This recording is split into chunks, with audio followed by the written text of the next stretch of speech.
So I thought I'd make a quick video about our beef production. Scenes AIDS documentary about eating beef. It was very 2D. I'm actually living in a 3D world, and the bigger picture is that these cattle are helping us take carbon from the atmosphere, put it in the soil, and have a really regenerative farm that's really good for biodiversity as well as food production. So these guys have mainly a diet of grass. It's not like that all over the world, but in the UK, cattle have largely grass-growing diets, and we are very good at growing grass in the UK and Ireland. So UK and Irish beef is some of the most carbon efficient in the world. So we're looking at the Red Tractor logo and buying British and Irish beef. You're actually buying some of the most carbon effective beef on the market. Nice chunky worm there. Loads of roots in here. Really easy to break up. So there's a lot of carbon in the soil.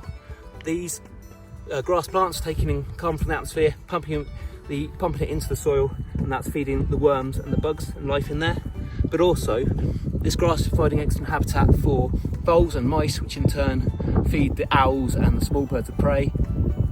The worms are feeding the hedgehogs and the badgers and the birds. And basically, by having grassland here, we are helping the biodiversity of our farm.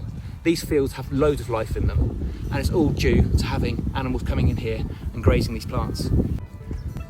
Another thing that's often forgotten is that these guys are producing biogen methane. That's not the same as the methane produced by diesel cars, which stays in the atmosphere pretty much forever. The methane produced by these guys in their burps and farts is cyclical and has about a 30-year life cycle. So most of the global warming potential of the gases is calculated using the GWP 100 method, and that grossly overestimates the effect of cattle methane on the atmosphere.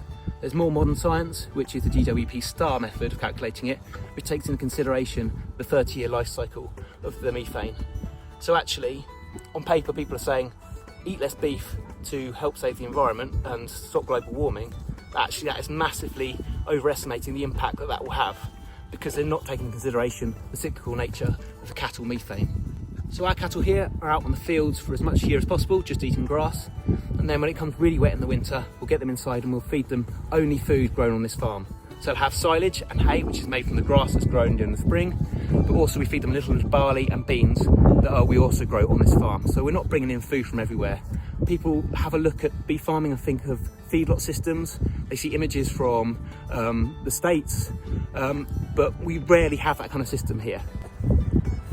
So regenerative farming is basically farming that's improving your soil, it's regenerating it. It's not just conventional agriculture where you're maintaining the quality of your soil and the biodiversity. Regenerative agriculture, we're looking to improve it. And if you look at the key cornerstones of regenerative agriculture, livestock are one of them. So please look at the bigger picture. You know, you hear these very one-sided reviews, whereas actually these guys are doing a lot of good as well.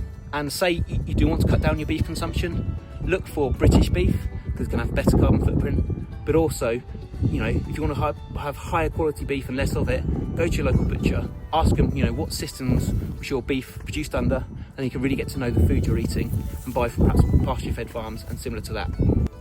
All the information in this video is information I picked up from listening to scientists, reading articles and farming hands on the ground. So it's all correct to the best of my knowledge.